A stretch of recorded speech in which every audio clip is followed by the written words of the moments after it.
Ер нь бол монголчууд хизээ хэдэн онд ойлгоос үр ашиг хүртэх вэ гэдэг бол хамгийн ихний асуудал. Энэ тоо бол байнга хойшилдог. За одоо 2037 он болж өөрчлөгдсөн. 2040 оноос эхлээд оюутлогон борлуулалт болон хэмжээ 6 дахин буурч эхэлж байгаа нэг юм энэ хэмжээчийн дүгнэлт гаргаж байна. Тэгэхээр ашиг болоод 3 жилийн дараа үр ашиг хүртэл 3 жилийн дараа үйл ажиллагааны зардал нь хэвээрээ мөрлөө борлуулалтын орлого үйл ажиллагаа чинь 6 дахин багасна гэсэн үг. Тэгэхээр энэ бол ашиг орлох хугацаа богино хугацаанд мөрлөө цаашдаа зарлаа нөхгүй байх эсвэл зарлаа дөнгөж нөхдөг байх хэмжээнд очих юм граф харагдаж байна. За хоёрдугаар төр ороо 12 удаа хуралдаад нийтдээ 92,467 бичиг ирсэн. Түүний 45,000 50,000 шиг нууцаар ирчихээр талын бид ярьж чадахгүй болчихж байгаа. Мөнхсөх дарга дөрөв хуулийг гуйж тайлбарлаж илээ. Та тамга явуулчаар нууцыг тамглаа явуулчаар энд нууцаар хүлээг авчдаг байхгүй юу? Нууцаар хүлээгээд авчаар энэ нууц чинь тэр чигээр нууц болчихж байгаа юм. Тэрнээс таны үржээр албан хэрэглээнд нууцыг ил болгож ярьж болно гэдэг ийм тайлбар байдгүй нууцын тухайд. Тэр нь бол та хуулийг буруу тайлбарласан шүү. Ер нь бол оюутлогын санхүүгийн тайлбар бол одоо нууц байгаа шүү. Үйл ажиллагааны санхүүгийн тайлбар нь нууц байгаа. Энийг зөвхөн төсвийн байнгын орооны гишүүд нууцаар өгсөн. Тэгээ бид нар бүх юмыг нуугаад тахаар хизээ асуудлыг ил тод ярьдаг болох юм бэ? Хизээ нэг мөр нэгдэлтэй асуудлаа шийддэг болох юм бэ гэдэг нэг асуудал байгаа. Тэгээд хөрөнгө оруулалтын гэрээ хувь нийлүүлэгчдийн гэрээ байгуулснаас 5 сарын дараа тэзүүн батлагдсан байх чийтэй. Хуульд нийцсэн байна уу гэдэг асуудал шүү дээ. Монгол улсад өнөөдөр үйл ажиллагаа явуулж байгаа бүх компани хуулийг дагаж мөрдөг үүрэгтэй. Тэгээд та хэд болохоор дуртай үедээ даган дургуй үедээ дагахгүй сонсол дээр чи очихгүй гэдэг ингээ мэдээлэл гаргаад байдаг байж бас болохгүй. Эн чинь бид нар хуулийг дагах хэрэгтэй. Тэгээд Rio Tinto компани Монголын засгийн газартаа байгуулсан гэрээн дээр болохоор одоо 3 сарын софтын нөхөн 6.5 гээд нийт 11% хүүтэй цөмлөө онтройтой байгуулж байгаа гэрэн 6.7. За менежментийн хүн 6 гээд. Тэгэхээр би танаас нэг юм асуумаар. Яагаад ялгаатай вэ? Эхний асуудал. Хоёрдугаарх нь менежментийн танаа 6% менежмент төлбөр авдаг компани хаанхан ямар компани хичнээн төрийн цалинтай хаана үйл ажиллагаа явуулдаг компани байд юм бэ? Хоёр дахь асуулт. Гурав дахь асуулт нь өнөөдөр зээлийн хөө зээл хоёр шиг тэнцээд ирчихэж байгаа. Тэгэхээр энэ нэг талаасаа санхүүгийн бизнес харагдаад байгаа байхгүй юу? Уул уурхайн биш. Зээлийн үндсэн зээлээсээ давсан зээлийн хөөтө болоод тэр нь санхүүгийн үйл ажиллагаа явуулж байгаа хэлбэр гэж харагдана. Санхүүгийн талаас. Энэ дээр хариулт өгөөч. За 3 дугаарт 2025 оны 10 сарын 25-нд Mining Engineering сайтн дээр оюутлог компани Pentwater-ын зүгээс оюутлог компани дээр одоо маргаа үүсгээд нийтдээ энэ маргааны үүднээс одоо 138,175 сая долларыг одоо төлөхөөр тохиролцлоо гэдэг мэдээлэл гарсан байна. Тэгэхээр энэ тохиролцоо 138,175 сая доллар Монголын талд хэд бусад хувьцаанд шидээр очих юм бэ гэдэг асуудал. За 3 дахь миний 1 минут нэмээд өгч. За шижир гишүүдэнд нэмэлтийн минут. За дараагийн асуулт нь оюутлогоо 9 тузын гишүүнтэй. Миний ойлгосноор Rio Tinto, өвт гэж багтаа 3-3-аар тузын гишүүдэд тохирыг гэж ойлгосон юм шиг байна. Одоо бол 6-3. Та тузын гишүүнээр миний ойлгож байгаагаар 3 дахь жилдээ ажиллаж байгаа буюу та Rio Tinto-аас одоо томилогдсон одоо тузын гишүүн. Манай Монголын талын 34 талаас томилогдож байгаа тузын гишүүд юу ярьдаг вэ гэхээр өргөлж бид нар 6-3-аар харьцаагаар ялагддаг. Манай дээр 5-4-ээр гарсан одоо асуудал байхгүй. Төсөв батлагтай бол 6-3-аар ордог, төлгөө батлагтай 6-3-аар ордог гэдэг. Тэгтэл та түрүү ярихдаа Монголын талын ашиг гэж бол та Монголын талын тузын гишүүдтэй хэдэн удаагийн шийдвэр дээр нэг талд байж чадсан бэ буюу 5-4 харьцаатай байж чадсан бэ гэдэг асуулт. Ингээ би нэг 5 асуулт нэрлээ тодорхой асуулт сууч. За шижир гишүүн маш тодорхой 5 асуулт тавилаа. За мөнхсөг захирал хариулъя. 4 номерын инфо. За уучлаарай шижир гишүүн би 2 дахь 3 дахь асуулт дээр бас сайн ойлгосонгүй тодруулж асуух шаардлагатай байж магадгүй. Тэрэн дээр дахиад тодруулах уучлаарай тий. Ойлгосон дээр антраатай холбоотой асуудал дээр эхний асуултанд хариулъя. За нэг тал нь ингээд оюутлогын Rio Tinto гэрээ игээд энэ янз бүрийн нөхцлүүдээ нөгөө талд нь оюутлогын антраатай ингээд гэрээ хийсэн байна. Энэ хоёрыг ингээд харьцуулаад яхахлаар нөхцлүүд нь шал өөр харагдаад байна. Ямар учиртай юм бэ гэж асууж ах шиг байна. Тийм хүүгийн зүр нэг нь бол USCPI дээр нэмэх нь 2%, нөгөөх нь болохоор софтвер нэмэх нь 6.5 гэдэг жишээ байна тийм. Энэ антраатай хийсэн хилцэл маань ер нь 2004 оноос эхэл үүдтэй. Тэр нь бол хөрөнгө оруулалтын гэрээ Rio Tinto гэдэг олон компаниуд одоо бидний өнөөдрийн ашиглаж байгаа бүх ойлголтууд байхгүй байх үед бүр нэлээд дээхэн үеэр 2004 онд л тохирсон тоо хэмжээ дөнгөд л байгаа юм л та. 2004 оноос хойш. Тэр үед бол одоо Rio Tinto байгаагүй, би байгаагүй тухайн үед ямар шаардлагатайгаар тийм нөхцөлийг хүлээн зөвшөөрсөн би бол сайн хэлж мэдэхгүй байна. Сүүлийн 3-4 жил бол тэр нөхцлүүд оюутлогын рейтинтоос авч байгаа нөхцлүүдээс илүү давамгай байдлын нөгөө талд үзүүлээд байна гэдэг үндсэлтэйгээр энэ дээр Антрет бол нэлээд эрчимтэй хэрэлцээр хийгээд түрүүний ярьж ирсэн үзүүлэлтийг бүгднийг сайжруулад менежментийн төлбөр бүх юмыг нь оюутлоготой адилхан болгоод төлөөлөл удирдах зөвлөлтөө жил агсын өмнө бол оюутлогын менежментийн баг танилцуулсан байна. Тэгэхээр сайжруулсан хувилбарыг Антреттэй хэлцээр хийгээд шийдлийг олоод гэрээгээ бол оюутлогын туцтай бол өргөн барьсан хүлээгээ сууж байгаа юм аа. За дөрөв дэх асуудал буюу Пент Water-тай холбоотой асуулт асуулаа. За энэ бол Туркойл өөрөө хөрөнгөний бирж дээр хувьцаатай компани байсан. Тэгээ Pent Water гэдэг компани бол бас том хөрөнгө оруулагч нарын нэг байсан. За гүний урхан бүтээн байгуулалтын зардал хэтрэлттэй холбоотой мэдээллийг цаг үе хугацаанд нь амжиж нэн даруй мэдээлээгүй. Тэрнээс болоод Pent Water хөрөнгө оруулагчийн хувьд хохирол хүлээсэн гэсэн нэхэмжлийн дагуу шүүх хурлаа явж байсан. За шүүх хурлын процесс явж байгаад хоёр тал ойлголцоод эвлэрлэлийн гэрээ зурсан байгаа. Тэгэхээр аль нэгэн тал нь одоо зөв буруу гэсэн биш. Settlement agreement хоёр талаасаа ойлголцоод аль нэгэн тал нь буруу зөв гэдэг одоо хүлээн зөвшөөрлгүйгээр энэ маргаан бол төгссөн байгаа. За тузын засаглалтай холбоотой та асуулаа. За хоёр тал хоёулаа бол хувьцаа эзэмшигч нарынхаа одоо даалгаврын дагуу байр суурийг илэрхийлэх үүрэгтэй байдаг. Мөн компанийнхаа эрх ашигч бол одоо орхигдуулж болохгүй. 9 гишүүн эсвэл оюутлогоо хийх хамгийн өргөөжийн төлөө ажилтгаа.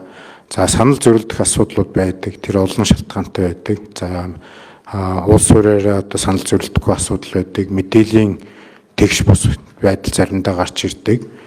Тэгээд тузын хувьд бол хүч төрж олонхын шийдвэрийг бол одоо асуудал болгон дээр ашиглаад байдгүй, санал зөвлөлт болгон дээр ашиглаад байдгүй.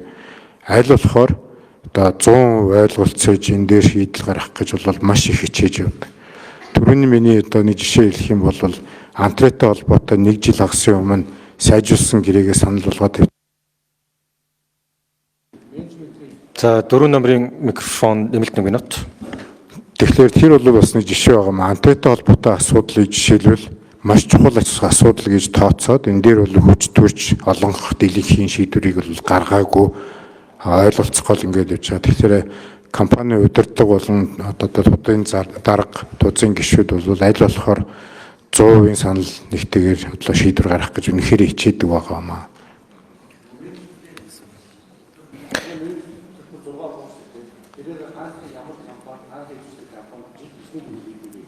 За хоёр бас тодорхой асуулт байсан те. За тань дээр нэг факт хэлчихье.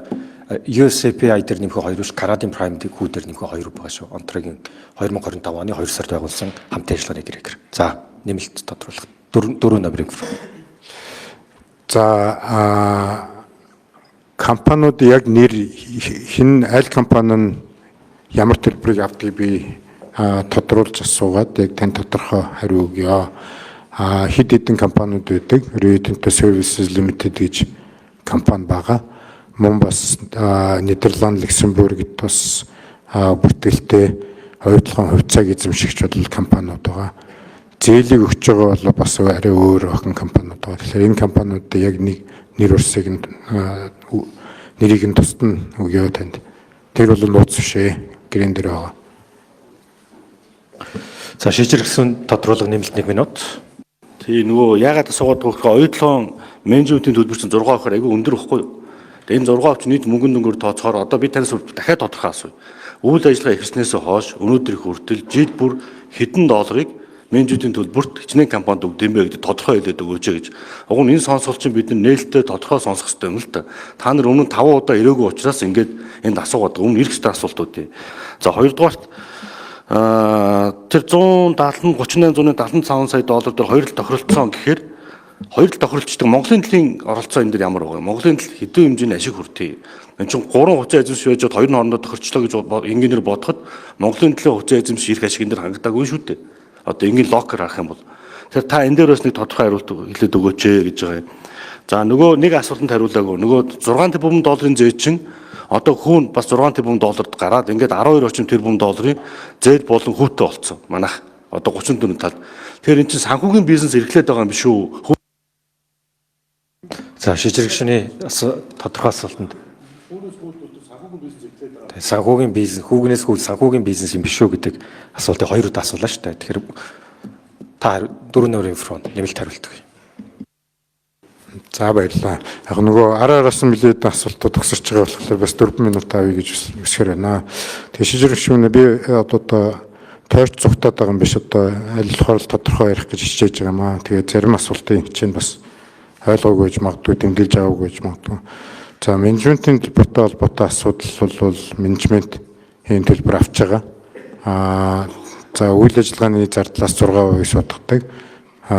Бүтээн байгуулалтын хөрөнгө оруулалтаас 3% судагдаг тийм байгаад байгаа. За нийт өнөөдрийг хүртэл одоо Риодентоос авсан менежментийн төлбөрт авсан дүн 1.1 тэрбум доллар байна уу? Би тэрийг бас дахиж дагаллаа. Цэжээс бол 1 тэр хавцаа байгаа гэж бодож байна. За хоёр компани хоорондоо ингээд өгөө аваад тохиролцоод хайгуулгын зардлыг ингээд ячдаг. Энд Монгол талын оролцоогоо хаана байгаа юм бэ гэж асуусан. За нэмэлт 1 минут. Та хуулиараа 2 удаа авна шүү дээ тий. За нэмэлт 1 минут. Харин тийм гэхдээ дараа нөгөө 3 4 бас айгүй яригтай асуудал байгаа учраас би 3 4 минутанд арайч багтаж амжиж хариулж чадахгүй байгаа юм л та. Тэгэн дээр за энэ түрүүчийн одоо Стивен Скотт захирал бас хэлсэн 2004 онд анх энэ Earning Agreement буюу гэдэг нэг гэрээ зурагдсан байгаа. Тэр үед бол одоо хоёр хээ лицензтэй хоёр хайгуулгын компани цаашдаа хин зардал мөнгө гаргах авах уу, хайгуулгын програмаа хин төлөө явах уу, ирээдүйд олборлох юм бол хин яаж ашиг авах уу гэдэг бол ойлголт 2004 онд хийгдсэн. За Монгол улсын хуулиар 2006 онд ашиг малтмлын хуулинд стратегийн орд гэдэг ойлголт бол сүүлд гарч ирсэн ойлголт. Тэргээр бол 34% эзэмшлийн талаар асуудал яригдсан. Тэгэхээр энэ 2004 онд бол нэлээд ихэнх үед хоёр лиценз эзэмшигч нар за 4 нэр фонд таны тодруулах хэрэгтэй болсчлаа. За тэгэхээр яг энэ асуудлууд бол дараагийн өдрүүдэд бүр илүү шинжээчийн дүгэлттэйгээр нэмэлт мэдээлэлээр бас хүрэх болно. Та тэр үед нэмэлтээр яаж. За шийдвэр гишүүн за нэмэлт 1 минут тодруулга. За тэгэхээр өнгөрсөн хугацаанд 1.1 тэрбум долларын менежментийн зардал хэлбэрээр 6 буюу тийм хэмжээнд мөнгө өгсөн юм байна. Энэ бол маш их тоо шүү дээ. Маш их мөнгө. Тэгтэл манай авсан үндсэн зээл чинь 6 тэрбум доллар. Манай авсан үндсэн зээлийн үндсэндээ 20% бид нар менежмент төлбөр төлсөн юм байна. За нэмэх нь дахиад 6 тэрбум доллар зээл байгаа юм байна. Яагаад энийг хүү байгаа юм бэ? Тэг хүүнээс хүү одоод байгаа юм байна. Тэг эн чинь санхүүгийн бизнес эрхлээд байгаа юм биш үү? Мөнгө захирлаа гэж би асуугаад байна. Яа, тэнтөө Монголд яагаад тэр онтротын эс нөхс нэгдүгээр дөөр байна. За хоёрдугаарт нөгөө би түрүүн танаас дахиад асуулаа нөгөө менежмент хэрэгжүүлэгч компани нь нөгөө талтайгаа Pent Water-тойгоо тохирж яах гэж бурууга хөлөөмжөрсөн хэлбэр واخгүй юу? Тохироод мөнгө өгье гэдэг чинь. Тэгээд та нар 138 тэр сая доллар өгөхөр болсон юм байна шүү дээ. Тэгээд менежмент хэрэгжүүлж байгаа компани өөрсдөө тохирлоо барагдуулцдаг. Энэ талд нь 34% эзэмшиж байгаа Монголын төлөв ирэх ашиг хаана яригдж байгаа юм бэ гэдгийг танаа туус дээр ярьсан уу? За би мөн бас Батнайрал дараад өгчтөр хэлсэн. Риогийн туузын хурлыг протоколыг аваадахаач гэхдээ нээлттэйгээр гэсэн. Та нээлттэйгээр явуулж өгч чадах уу? За 4 номерын микрофон. Туузын дараагаас нь. За 3 асуулт нэмж асуулаа. За гишүүний асууж байгаа нөгөө санхүүтэй холбоотой асуудал мөнгөөр одоо өөр үйл ажиллагаа болоод байгаа юм. Тэрэн дээр бол бид нарт бас дэлгэрэнгүй ярих боломж олдох байх гэж бодож байна. 2 дахь 3 дахь өдөр дээр тэрийг хариулахгүй гэж болох уу? Би хариулах гэж хичээн. Гэхдээ одоо бас тэр төлөөр бол зөксгүй болов уу гэж бодож байна. За юутай холбоотой тузын тэмдэглэлтэй холбоотой асуудлыг би бол тэрийг үнэхээр хэлж мэдэхгүй. Тэрийг тодруулж асууж болж байна. Тэр бол миний их мэдлээс гарсан асуудал байгаа юм. Пент удартай холбоотой асуудал өөрөө айгүй тодорхой асуудал ч шийдэх шөнө. Тэрний үгээр хөрөнгөний бирж дээр хуцаа эзэмшигч тал Turquoise Hill-ийн менежментийг Rio-Tinto биш Turquoise Hill-ийн менежментийг тэрийг юу асан байна аа.